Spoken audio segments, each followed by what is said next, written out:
بسم الله الرحمن الرحيم إنك لعلى خلق عظيم. وقال النبي صلى الله عليه وسلم ما من شيء أثقل في الميزان من حسن الخلق. وقال أيضا إن من خياركم أحاسنكم أخلاقا. متفق عليه. برادران اسلام،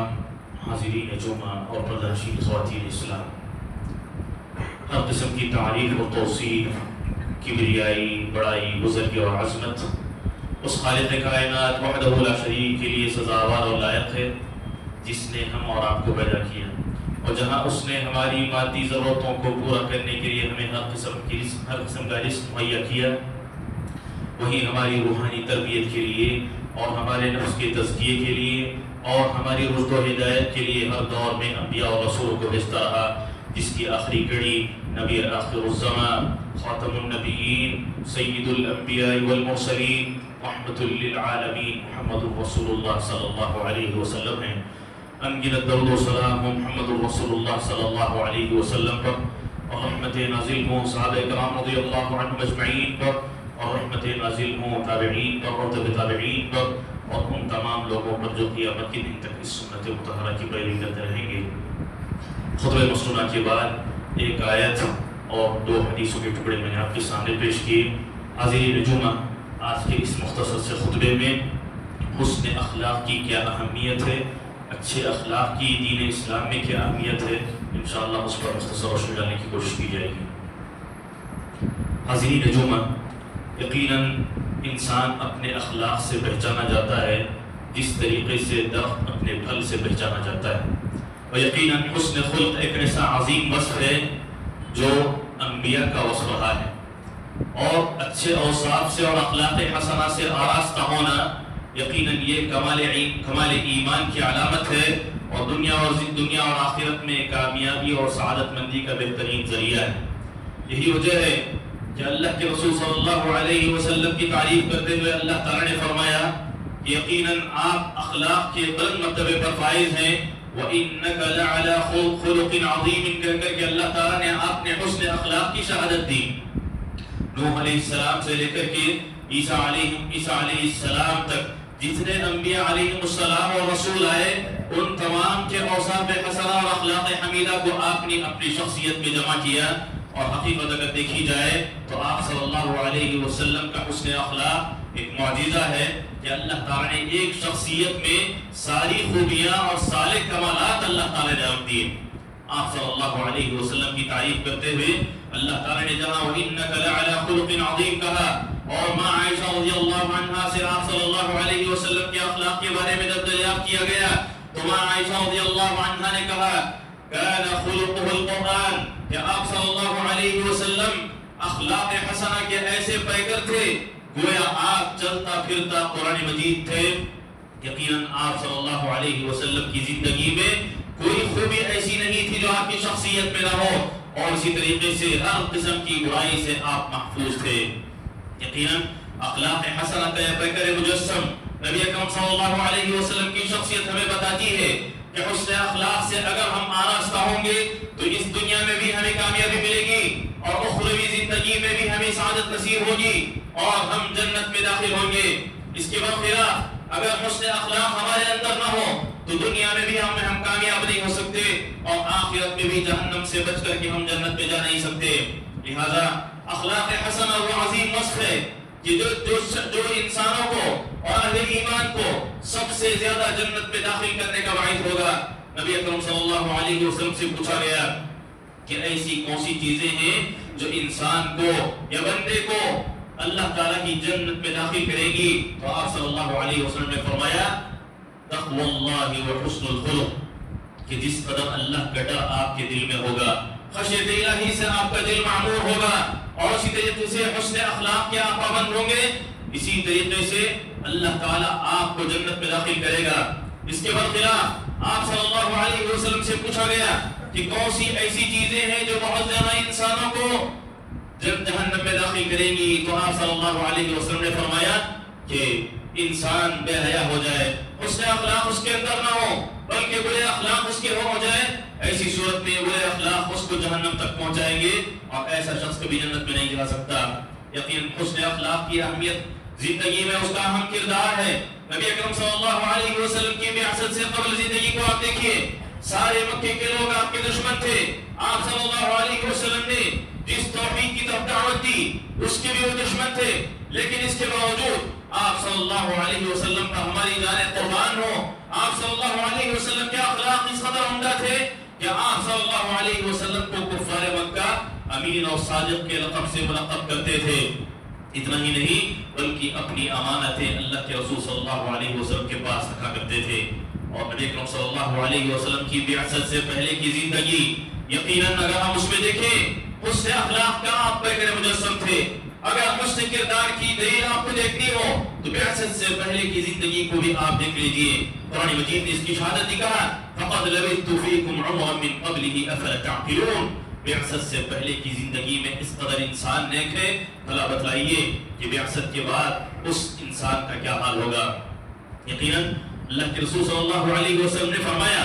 اکمل المؤمنین ایمانا احسنهم خلقا، کہ سب سے زیادہ کامل ایمان والا وہ شخص ہوگا جس کے اخلاق بہتر ہوں، اور نبی اکرم صلی اللہ علیہ وسلم کے اخلاق سب سے بہتر تھے۔ وہ ساری خوبیاں اور کمالات جو دوسرے انبیاء کو دیے گئے وہ آپ صلی اللہ علیہ وسلم کو دیے گئے، اور آپ صلی اللہ علیہ وسلم ان تمام خصال حمیدہ سے متصف تھے۔ یقیناً اخلاق حسنہ کے جس بلند مقام کا آپ فائز تھے، مکہ بعثت سے پہلے کی زندگی میں جہاں آپ صلی اللہ علیہ وسلم کا کردار ہمیں بتاتا ہے کہ آپ صلی اللہ علیہ وسلم لوگوں کے ساتھ کس قدر ملنسار تھے، کیسی ہمدردی آپ کی تھی، بلکہ اللہ کے رسول صلی اللہ علیہ وسلم جب غار حرا میں تھے، پہلی مرتبہ وحی آئی، آپ صلی اللہ علیہ وسلم اس قدر پریشان ہوئے تو ماں خدیجہ رضی اللہ عنہا کے پاس آپ گئے اور انہوں نے بتایا کہ میں اس قدر پریشان ہوں۔ تو خدیجہ رضی اللہ عنہا نے جن باتوں سے آپ صلی اللہ علیہ وسلم کو تسلی دی اس میں یہ بھی ہے واللہ لا یخزیک اللہ ابدا، اللہ کی قسم اللہ تعالیٰ ہر چیز آپ کو رسوا نہیں کرے گا۔ کیوں؟ انک لتصل الرحم، یقیناً آپ صلہ رحمی کرتے ہیں، رشتہ داری کو جوڑتے ہیں، اور تحمل الکل، جو آپ کی بوجھ اٹھاتا ہے اس کے بوجھ کو ہلکا کرنے کے لیے خود اپنی پیٹھ پر بوجھ اٹھاتے ہیں، اور اسی طریقے سے مہمان کی مہمان نوازی آپ کرتے ہیں، اور حق پر آنے والی ساری مصیبتوں کو آپ صبر کرتے ہیں۔ ان اوصاف کا اور ان اخلاق حسنہ کا حوالہ دے کر کے ماں خدیجہ رضی اللہ عنہا نے فرمایا کہ اللہ تعالیٰ ہرگز آپ کو نامراد نہیں کرے گا، اللہ تعالیٰ ہرگز آپ کو رسوا نہیں کرے گا۔ آپ صلی اللہ علیہ وسلم کو مکی زندگی میں جس قدر تکلیفیں دی گئی، کیسی کیسی اذیتوں کا آپ نے سامنا کیا، کبھی آپ کے راستے میں کانٹے بچھا دیے جاتے، کبھی آپ کو شاعر کہا گیا، کبھی آپ کو ساحر کہا گیا، کبھی آپ کو دیوانہ اور مجنون کہا گیا، لیکن اللہ کے رسول صلی اللہ علیہ وسلم نے کبھی اپنی قوم کے حق میں بددعا نہیں کی، بلکہ طائف کے موقع پر جب آپ صلی اللہ علیہ وسلم واپس ہوئے اس قدر آپ مایوس تھے، لیکن اس کے باوجود اللہ کے رسول صلی اللہ علیہ وسلم کا حسن اخلاق دیکھیے، آپ نے صبر و تحمل کا مظاہرہ کیا۔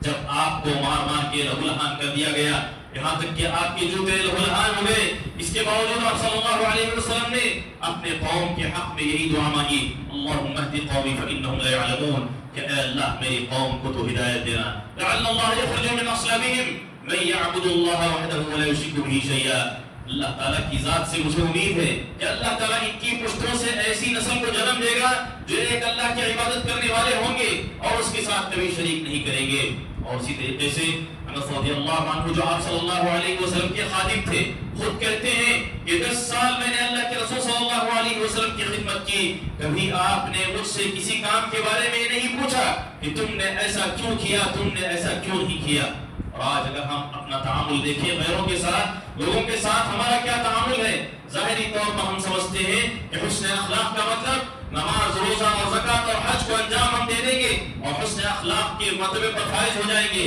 بلکہ اللہ تعالیٰ کے حقوق کو جہاں آپ ان عبادتوں کی شکل میں ادا کرتے ہیں، بندوں کے حقوق کو بھی برابر ادا کرنا ہوگا۔ معاذ رضی اللہ عنہ سے مخاطب ہو کر اللہ کے رسول صلی اللہ علیہ وسلم نے فرمایا یا معاذ اتق اللہ حیثما کنت، جہاں کہیں تم رہو اللہ سے ڈرو، بندے دیکھیں نہ دیکھیں، تاریکی میں اور روشنی میں اور اسی طریقے سے خلوت میں، جلوت میں، لوگوں کے سامنے یا لوگوں کے پیٹ پیچھے، ہر جگہ اللہ تعالیٰ کا ڈر اپنے اندر پیدا کریں۔ اور اسی طریقے سے اللہ کے رسول صلی اللہ علیہ وسلم نے فرمایا وَأَتْبِعِ السَّيِّئَةَ الْحَسَنَةَ، کہ جب تم سے کوئی گناہ سرزد ہو جائے، تم برائی کا ارتکاب کر بیٹھو تو اس کے بعد نیکی کر کے اس برائی کو مٹانے کی کوشش کرنا. اور پھر کہا وخالق الناس بخلق حسن، اور لوگوں کے ساتھ اچھے اخلاق سے آپ پیش آئیے. یقیناً آج ہماری زندگی میں نماز بھی ہے، ہماری زندگی میں روزہ بھی ہے، ہماری زندگی میں حج بھی ہے، ہماری زندگی میں زکوٰۃ بھی ہے. ظاہری طور پر ہم اللہ تعالیٰ کے حقوق کو ادا کرنے کی پوری کوشش کرتے ہیں، لیکن اس کے باوجود بندوں کے حقوق میں ہماری کوتاہی ہے. ایک دوسرے سے معاملہ کرتے وقت ہمارے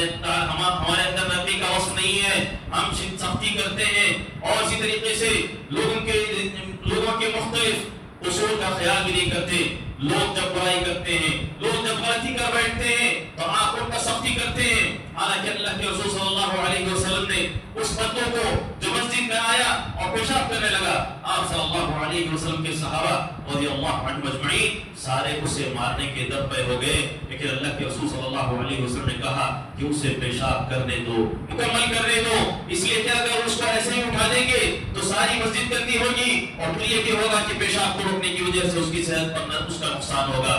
آپ صلی اللہ علیہ وسلم نے انتہائی اچھے انداز میں اسے مخاطب ہو کر فرمایا کہ یہ اللہ کے گھر ہیں، اللہ کی عظمت یہاں ہونی چاہیے. اللہ کا گھر ہے، اللہ کا ذکر کرنے کا مقام ہے، اس کی تسبیح اور تحمید کرنے کا یہ مقام ہے، ذکر الہی کا یہ مقام ہے، قرآن مجید کی تلاوت کا یہ مقام ہے، اللہ تعالیٰ سے گڑگڑانے کا اور اس سے دعا کرنے کا یہ مقام ہے. آپ صلی اللہ علیہ وسلم نے اس بدو کو پوری طریقے سے انتہائی نرمی کے ساتھ آپ نے سمجھایا. پھر وہ بدو سمجھ گیا. اس طریقے سے ہم دیکھتے ہیں کہ حسن اخلاق کا مظاہرہ آج ہمارے اندر کم ہونے کی وجہ سے معاشرے کے اندر ہم دیکھتے ہیں کہ مختلف جرائم نظر آتے ہیں. لہذا اگر ہم چاہتے ہیں کہ حسن اخلاق سے اپنے آپ کو آراستہ کریں، نبی اکرم صلی اللہ علیہ وسلم کی زندگی میں ہمارے لیے نمونہ ہے. اللہ تعالیٰ نے جہاں نرمی اختیار کرنے کا ہمیں حکم دیا، فرعون کے پاس جب موسیٰ اور ہارون علیہ السلام جاتے ہیں وہاں بھی ان سے یہی کہا گیا فَقُولَا لَهُ قَوْلًا لَيِّنًا لَعَلَّهُ يَتَذَكَّرُ أَوْ يَخْشَىٰ، کہ جب تم فرعون کے پاس پہنچنا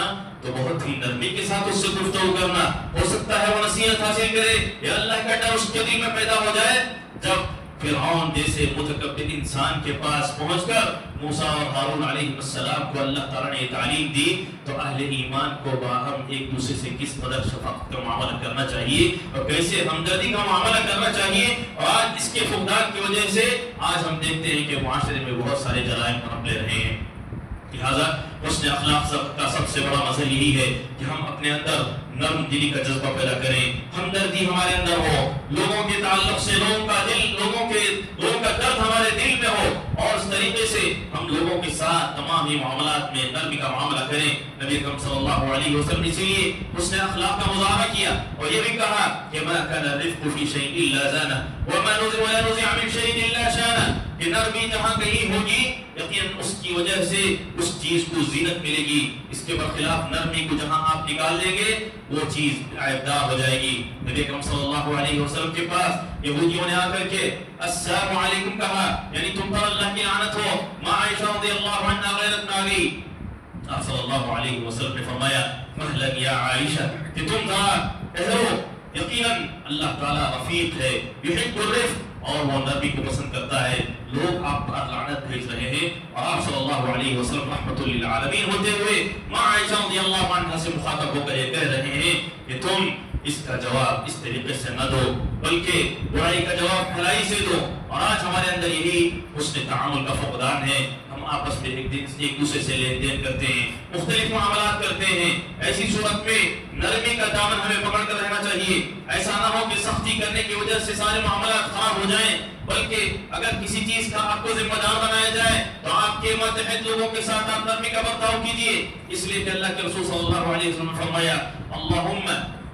من ولی من امر امتی شیء فرفق بهم فارفق به، کہ اے اللہ تو نے جس آدمی کو اس امت میں کسی چیز کا ذمہ دار بنایا، اس کے ماتحت کچھ لوگ کام کرتے ہوں، تو ایسی صورت میں وہ اگر ان کے ساتھ بھلائی کا معاملہ کرتا ہے تو اللہ کے رسول صلی اللہ علیہ وسلم اللہ سے دعا کرتے ہیں کہ اللہ تو بھی اس کے ساتھ رحم کرم کا معاملہ فرما. دنیا میں اگر ہم نرمی کریں گے آخرت میں اللہ تعالی ہمارے ساتھ مہربان ہوگا. یہاں ہم لوگوں پر آسانی پیدا کریں گے، قیامت کے دن اللہ تعالیٰ ہمارے مراحل کو آسان کرے گا، مسلمانوں سے اور اہل ایمان سے تکلیف کو ہم دور کریں گے، قیامت کے دن اللہ تعالیٰ ہمارے مشکلوں کو دور کرے گا۔ یقیناً ان حسن اخلاق میں ایک مقام سب سے بڑا حیا کا بھی ہے، اور آج حیا کے فقدان کی وجہ سے ہم معاشرے میں دیکھتے ہیں کہ بے حیائی اس قدر جنم لے چکی ہے کہ کیا بچے کیا بوڑھے سارے لوگ اس بے حیائی کی لپیٹ میں اور اس کی زد میں آ کر ہیں۔ لہٰذا اللہ کے رسول صلی اللہ علیہ وسلم کس قدر باحیا تھے، کان رسول اللہ صلی اللہ علیہ وسلم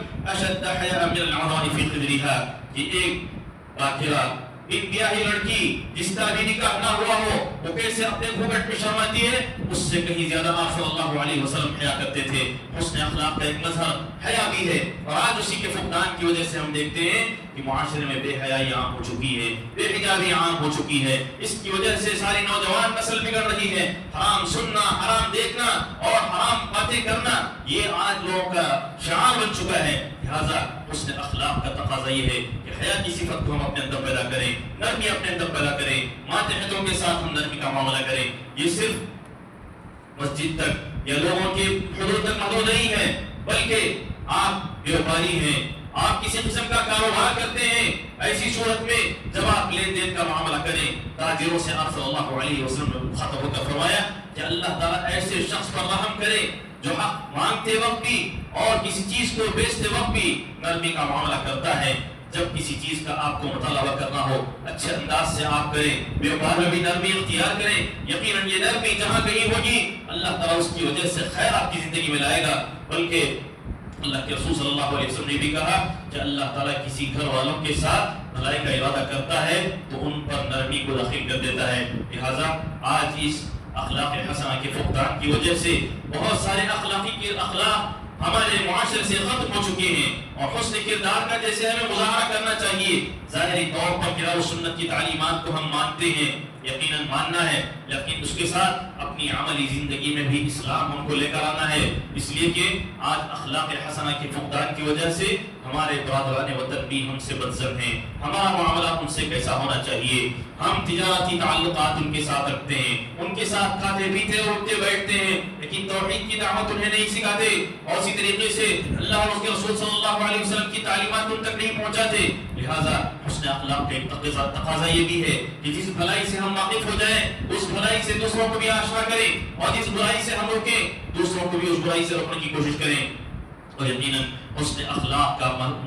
حسن اخلاق کی فضیلت بیان کرتے ہوئے اللہ کے رسول صلی اللہ علیہ وسلم نے بھی فرمایا کہ تم میں سب سے بہتر اللہ کے نزدیک وہ ہے جس کے اخلاق اچھے ہوں، بلکہ کہا اکمل المؤمنین ایمانا احسنهم خلقا، کہ مومنوں میں سب سے زیادہ کامل ایمان والے وہ لوگ ہیں کہ جن کے اخلاق اچھے ہوں۔ نبی کریم صلی اللہ علیہ وسلم نے بھی فرمایا وَإِنَّ الْمُؤْمِنَ لَيُدْرِكُ بِحُسْنِ خُلُقِهِ دَرَجَةَ الصَّائِمِ الْقَائِمِ، یعنی بندے مومن بسا اوقات اپنے حسن اخلاق کی وجہ سے، حسن کردار کی وجہ سے ایک ایسا آدمی جو شب بیداری کا اہتمام کرتا ہے، قیام اللیل کرتا ہے، رات میں تہجد پڑھتا ہے، دن میں روزہ رکھتا ہے، اس درجے تک بندے مومن اپنے اخلاق سے پہنچ جاتا ہے۔ لہذا ان تمام فضائل کے باوجود اگر آج ہم دیکھیں تو ہمارے معاشرے میں حسن اخلاق کا فقدان ہے۔ حسن اخلاق اگر ہم اپنانا چاہتے ہیں اور اس کو اپنی زندگیوں میں لائیں گے، یقیناً اس کی تبدیلی آپ دیکھیں گے دنیا میں بھی، اور پھر اس کی وجہ سے آخرت میں بھی ہم سعادت مندی اور سرخروئی سے ہمکنار ہوں گے۔ اللہ تعالیٰ سے دعا کرتے ہیں کہ اللہ تعالیٰ ہمیں حسن اخلاق کو اپنے اندر پیدا کرنے کی توفیق عطا فرمائے۔ جتنے بھی برے اخلاق ہیں اللہ تعالیٰ ان تمام سے اور ہماری امت اور ساری امت مسلمہ کو اس سے محفوظ رکھے۔ بارك الله لنا ولكم في القرآن العظيم ونفعنا وإياكم بالآيات والذكر الحكيم إنه تعالى جواد كريم ملك